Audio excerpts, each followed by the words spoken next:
how much it means to me and my brothers, especially for the people that have come from across the country. There's several of you from Idaho, from the East Coast, from just all over. Uh, you know, it's it's hard. It's hard when we lose a parent. Um, and I'm glad that you're all here to honor my dad. Um, it's been said that, as we all move out of this world, the goal is not to live forever. The goal is to create something that will. Um, and I believe my father reached that goal. Um, he grew up at a very young age. His dad died when he was 14, um, and he learned pretty quick to do what he had to do, and to be on his own. Um, the loss of a parent, does that. Um, it's said that you don't become a real man until you lose your father.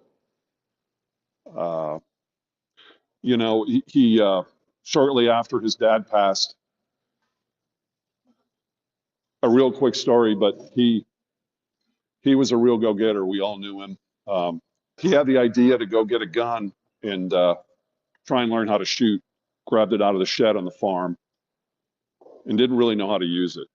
And while I don't condone anybody to do this at the age of 14, uh, he went and grabbed the gun, was looking at it, holding it up, walked outside. He was thinking maybe I'm going to shoot a bird with it. And it went off. He was holding it like this and it just went off up toward the tree. Lo and behold, a bird fell out of the tree.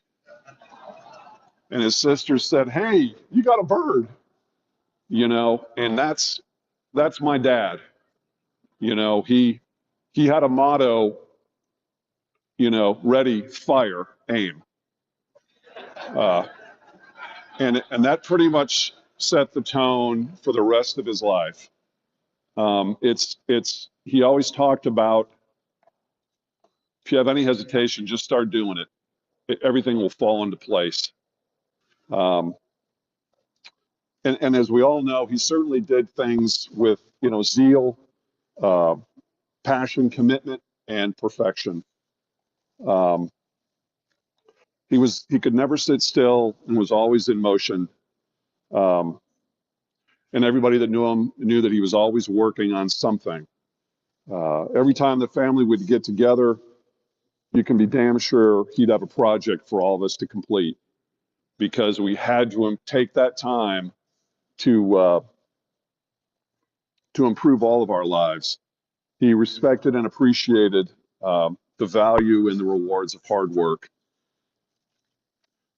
You know, when the family would finally get together, instead of sitting around watching TV like a lot of people, which he referred to as the idiot box, uh, he would, he'd get us all to do projects. And, you know, I just, there's so many of them. Putting the deck together for Mike, putting up windows for my brother Pat, um, building a new shed for me. I mean, you could go on and on and on. Um, but through all this hard work, he always was present and, prioritized time for his family and friends.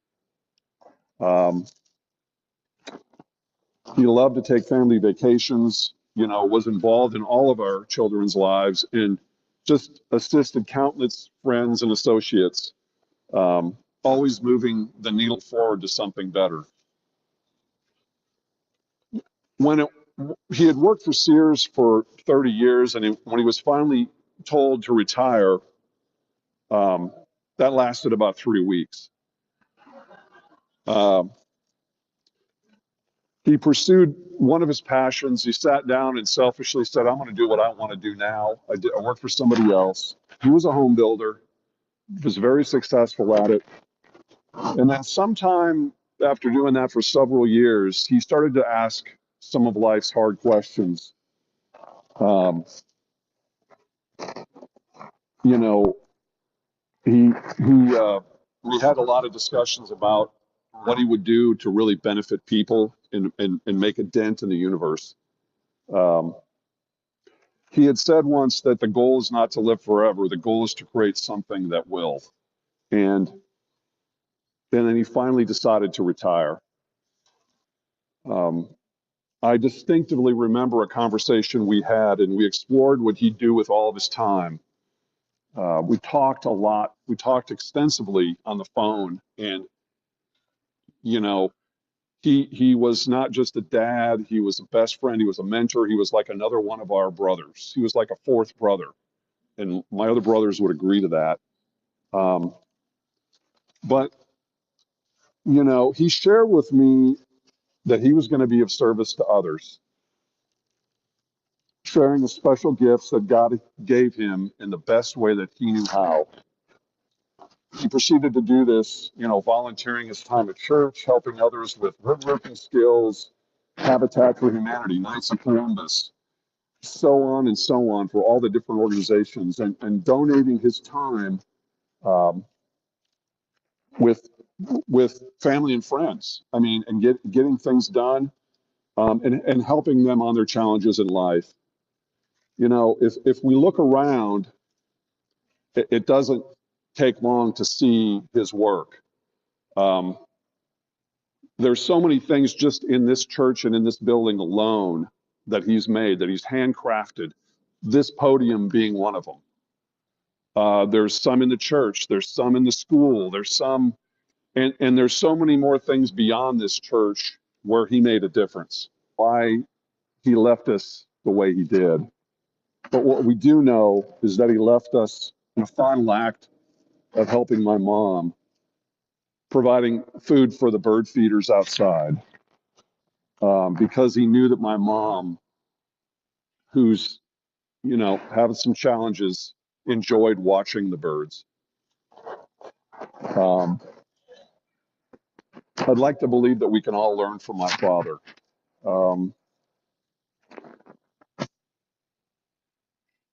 it was once said that the keys to a good life are to be quiet, let go, and serve others, because there's no other calling. And I believe my dad did that. He demonstrated through his life a clear and quiet resolve, his focus on the things that are important while letting go of those things that are not, and his service to others, acts of service that live beyond this earthly life. Um, Dad, thank you for everything you did for us. We love you. And your spirit, will always be with us, beside us on this journey. And we look forward to seeing you on the other side. Thank you.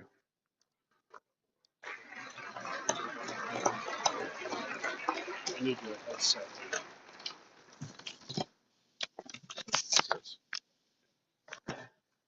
Yeah, a little trick to get the YouTube video audio. We need to do the headset, so help remind each other of that. And we get this headset. I'm going to read here to help control my emotions and make sure I capture everything I wanted to share. Again, thanks for joining us today and celebrating our dad's life. Mom and Dad always loved nature. He left us doing what he's surely done several times over the past 25 years in their house, filling their sunroom bird feeders. Watching nature and the birds brought Mom great happiness, particularly during her late stage dementia. Filling the bird feeders is one of the many ways that Dad worked to care for Mom. As Pat, Dan, and I sat with the funeral home director preparing for today, Father Ray asked how we remembered our dad. I was lost to find words. My brother Pat said it best. He was just a great dad. While talking with a friend on Wednesday, he said the same. What a great dad we had.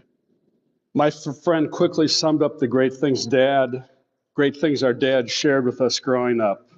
Camping, hunting, fishing, skiing, and the list goes on. He commented that his father brought him fishing just one time in his lifetime. That was it. No other hobbies together at all. I sensed polite envy on the other end of the phone line.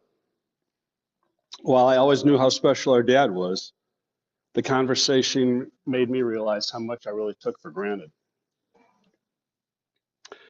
Thinking deeper about the conversation with my friend, it occurred to me Dad didn't just do this for us in our formative years, but continued it over our entire lifetimes, including the grandchildren. Although I never confirmed my suspicion that Dad was so focused so much on his children and grandchildren due to the loss of his own father at age 14, as Dan mentioned. A good friend always frequently told Dad that the only difference between a man and a boy was the size of his toys. I'll always remember the late Friday night Dad came home from work at Sears at 10:30 at night when they did their annual inventory with a bouquet of red roses for Mom. Dad never had bought Mom flowers before that I knew of. Mom was all excited. After the excitement calmed down, he walked out to his Suburban and pulled out his new chainsaw.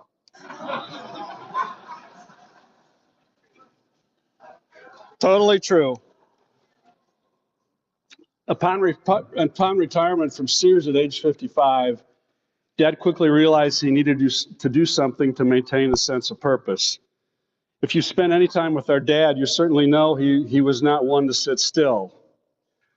Our Uncle Frank said Dad had two speeds, go and sleep. When Dad was not moving, he could fall asleep anywhere at any time, as I'm sure some of you witnessed that may have been on a vacation with him. So soon after leaving Sears, he started building homes in the new phase of his working life. Just as Dad assured each home had a solid foundation, he also provided great and enduring foundations for Pat, Dan, and I that we have built our lives upon. Dad established our personal foundations for us in many ways, providing the following: faith, optimism, integrity, honesty, self-confidence, resourcefulness, courage, common sense, curiosity, and adventure. I'd like to expand on a few of these with you. Faith. Dad's strong faith was always a constant guide in his life. At age 23, after spending many days in the hospital with an illness and the doctors being unable to diagnose my condition, it really made you think pretty deeply, and quite frankly, I had accepted, this may be my time. I obviously made it through it. I'll tell you that my strong faith that Dad provided was what brought me through that tough and challenging time. And I know there's people in this room that prayed for me at that time. So this is back in 1987. I don't ever remember a Sunday our family missed Mass, regardless of who was healthy or who was sick. At around age 7, our family was camping near Cook City, Montana, a remote and isolated area just outside of Yellowstone Park. It was the 4th of July weekend. We were in a very small pop-up camper, as small as I've ever seen. It was unusually cold that morning, and we awoke to snow falling, big, wet, nickel-sized snowflakes. Getting young kids to church on time in the warm environment of a spacious home can be challenging. To get 3 boys under the age 8 of ready for church in a very small, cold and damp pop-up camper must have been a whole different challenge. But we got to Mass. Dad was always the driving force that built our strong family faith. Self-confidence. While I don't remember the context of the conversation, when I was about 11 years old, Dad shared with me that I could accomplish anything that I wanted to if I set my mind to it. I don't know why, but this has stuck with me my entire life. His advice has allowed me to quietly accomplish many things that others thought were often unachievable. Optimism. I heard this from a lot of people last night, so this is probably a little redundant for everyone here, but Dad always carried a smile on his face and greeted friends and strangers with friendly hellos. He always gave others a chance to prove themselves, regardless of who they were. Occasionally, his upbeat optimism backfired.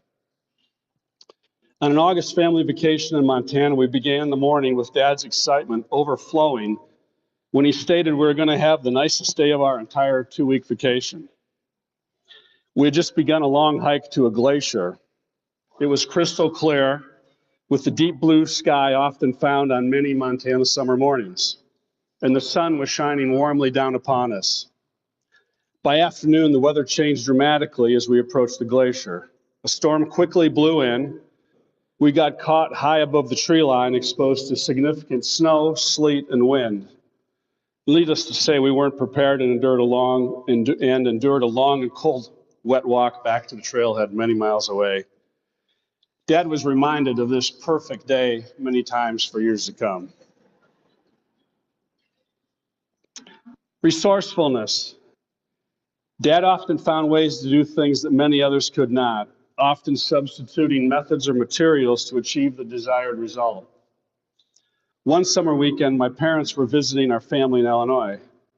My wife Pam had left with our oldest for a baseball game. As Pam left, she asked that we put a clip in Claire's hair before bringing both girls to the game.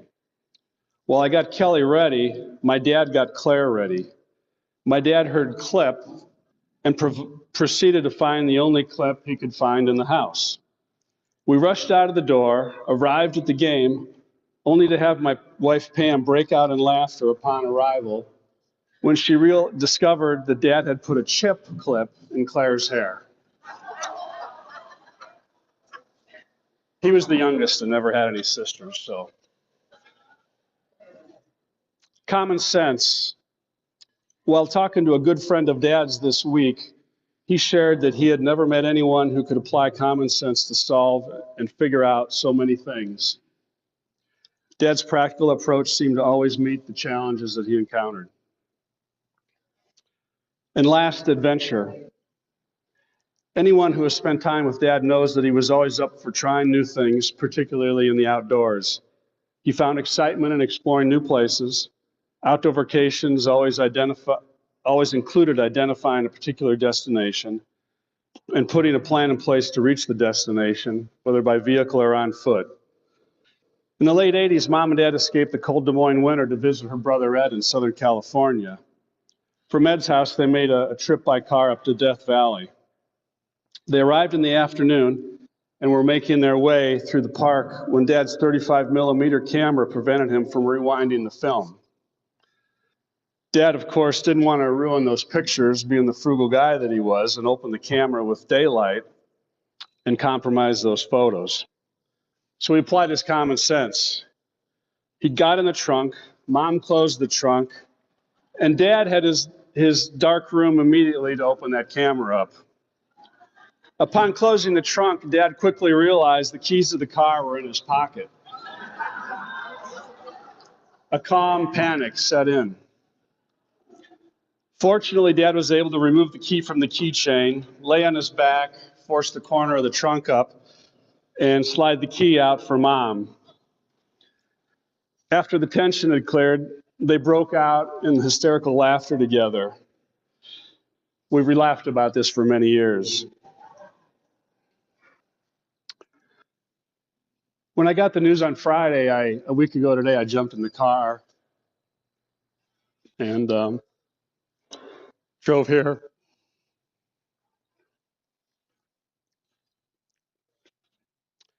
I was there about 3 hours, and a younger neighbor of Dad's came to the door and shared how Dad had positively impacted his life, saying how he had made personal life changes himself based on the influence from our dad.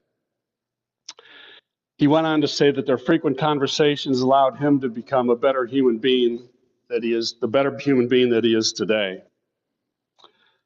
Dad was a wonderful human being who positively impacted the lives of those around him in so many ways, and we'll all certainly miss him. Thanks everybody for being here, and for anyone else who would like to say a few words, we welcome you to come up and say those words. The only thing I ask is we go forward. If there's multiple people, we pass on both of the heads. So, does anyone like to say a few things? If not, we certainly understand.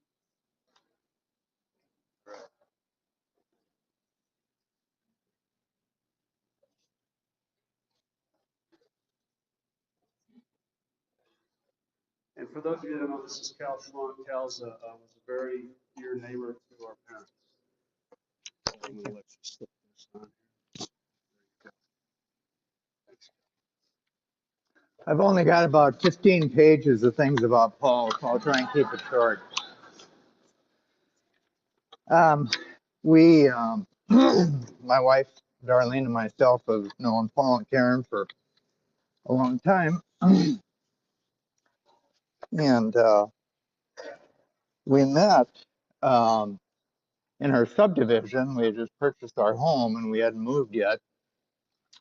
And I was there on a July evening watering the grass, trying to make it green. And a couple of people came down the street jogging, and it was Paul and Karen. And they stopped and introduced themselves, and that was the beginning of our relationship that went on for many, many years. And we got together as families, got to know the kids, and we were empty nesters, they were empty nesters. Paul had been in the retail management business, I was in retail. And he had been in the service, I had been in the service. He grew up on a dairy farm, I grew up on a dairy farm. So we had a lot in common. But over the years, we really developed a relationship, and something I'll never forget. Um, Paul may have been small in stature, but he was a giant of a man. And I won't try and duplicate too many things, but he was a loving husband, a loving father, a loving grandfather, loved his church, loving friend, patriotic hunter, fisherman, skier, biker, and veteran. And he had advanced degrees in the following areas. Common sense, shade tree mechanic, woodworking, handyman, practical engineering, and tomato grower. Grew the largest tomato plants I've ever seen in my life, which produced a lot of tomatoes that we were the benefactors of sometimes. And then Paul was always using his gifts, as you heard the boys say, when it came to helping out other people. And one time I getting ready to go to work and backed out of the garage without opening the garage door. So there I was. I had to call Uber to get to work. And so I was discussing it with Paul later that night, and I said, well, probably going to have to call and get somebody to replace the garage door. So, no, we'll fix it. What? I've got a garage door out there I can't even get down. Nope, we'll take care of it. What's your next day off? So sure enough, I had the next Saturday off. Paul comes over, and I don't know where he ever figured out how to do this, but that's just Paul. Could look at something and imagine what needed to be done and do it. And he backed his vehicle up, told me to back mine up that was in the garage, and he took wood blocks and he straightened out the door. I was just amazed. Never ever thought that the garage door could be at a point where it'd go up and down. I still haven't replaced it. So, and he was always so good at saving us money. We had a lot of things that he did around our house, did a lot of things for Darlene when she had her business, and always had a willing heart to do those kind of things. And Paul had a sense of humor and an infectious laugh. Um, he liked to play practical jokes on people, and he just had that kind of personality. And I know for Karen's 70th birthday, Paul said, would you mind doing the color? We'd like to have somebody that maybe could communicate a little color for Karen's birthday. So I said, sure, I can come up with some things. So as it got closer to the celebration, I got to thinking I'd probably better call and talk to Paul before I stand up and go through some of these things just to make sure that I've got the lay of the land and I don't do anything I shouldn't do. And so Paul said, well, biking friends are going to be there, you know, other friends from our neighborhood before, and church, and then he said, priest. I said, Paul, did you say priest? He said, yes, our priest will be there. I said, well, okay, I'll go through these list of things with you, and you tell me whether or not I'm out of line. And so we went through, and he laughed about each one. Said, oh, I don't remember that. And he said, well, I remember that. And I said, well, is there anything I shouldn't say on the things that we've gone through? He goes, nope, go for it, and ask for repentance afterwards. We can all hear Paul say that, of course. Um, and my wife was always, seemed like she was periodically asking Paul to do things. And of course, after a while, Paul thought, you know, it's probably time to bring a little humor into this.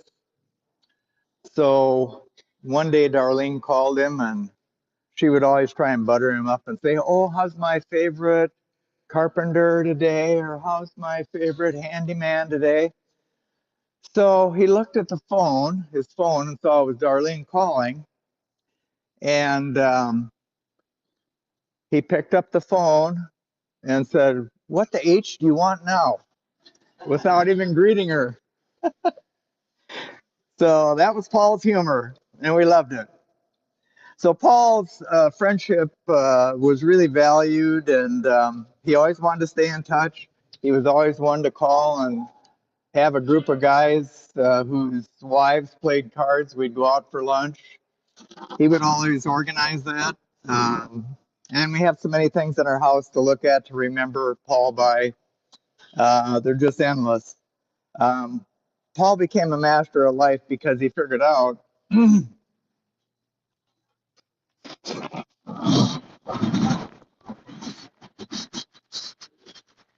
it was much better to give than receive.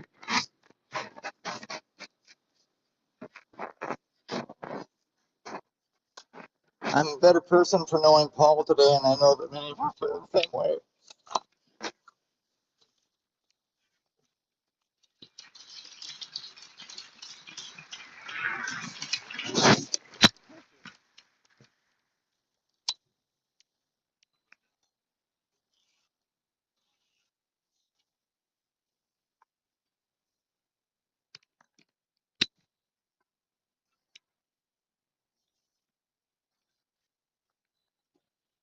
Anybody else want to say anything?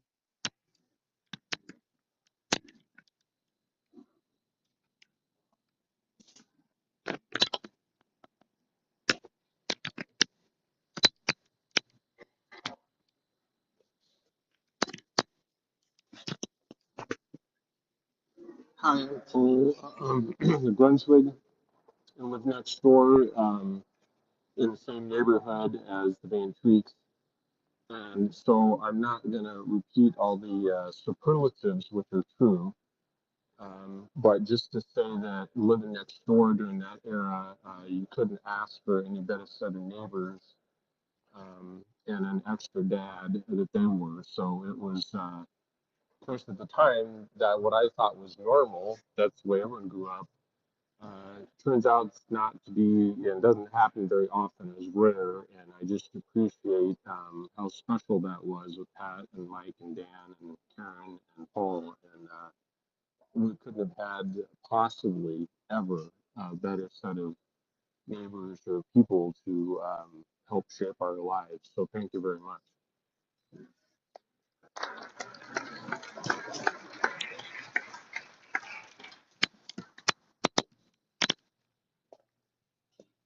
Just leave these up here if anybody else wants to say anything.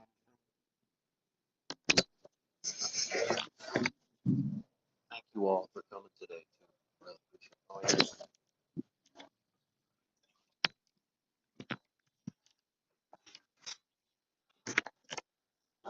Um,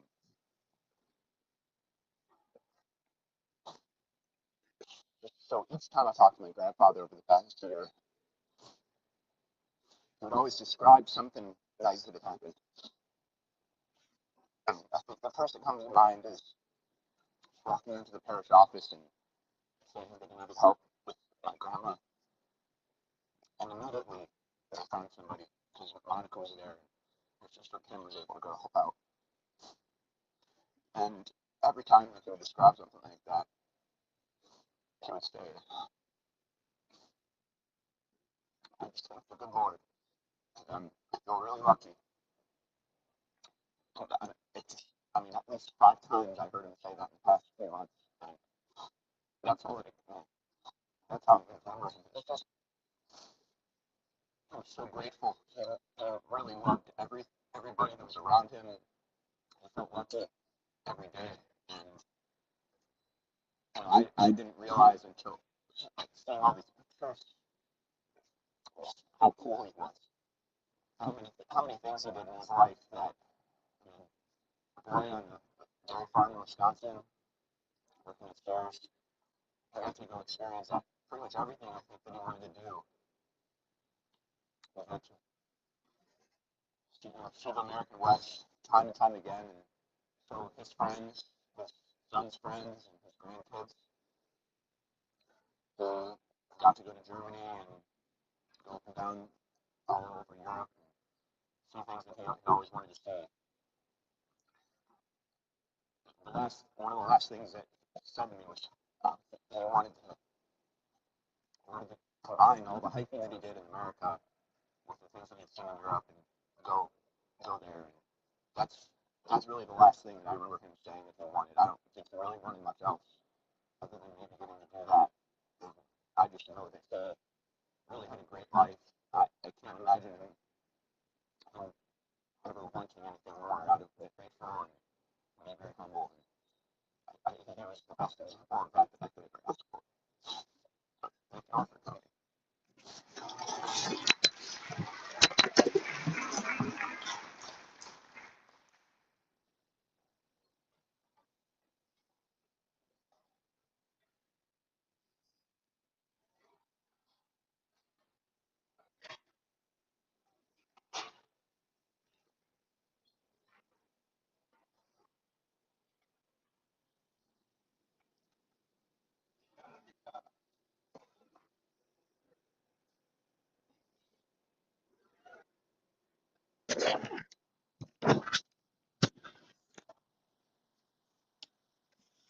What? Hi everyone, thank you all for coming. I just wanted to say how thankful I was for everything my papa taught me. I remember one day when I was pretty young, he always would just tell me how many questions I asked, but he told me to like keep on asking them, so I kept on asking them, and he's taught me so much. And whenever I would ask him for something, it was always either telling me something to learn or a yes, and he would build it for me or help me build it. Usually help me build it because he wanted me to show me and teach me everything. And he was still learning at the end of his life. As he was taking great care of my grandma.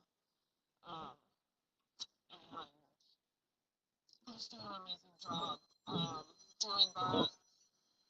And he was learning every day of his life until his last day, I believe that. And I thank him for everything he taught me and to keep learning and to do any adventures I like and never regret anything I do.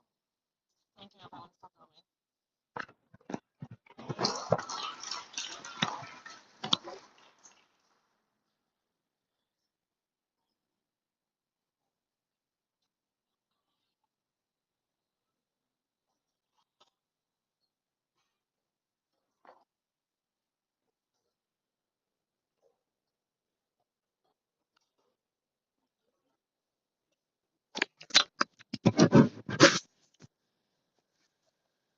I'm sure a lot of you don't know who I am. I'm Tom Nolan. I used to work here for a number of years.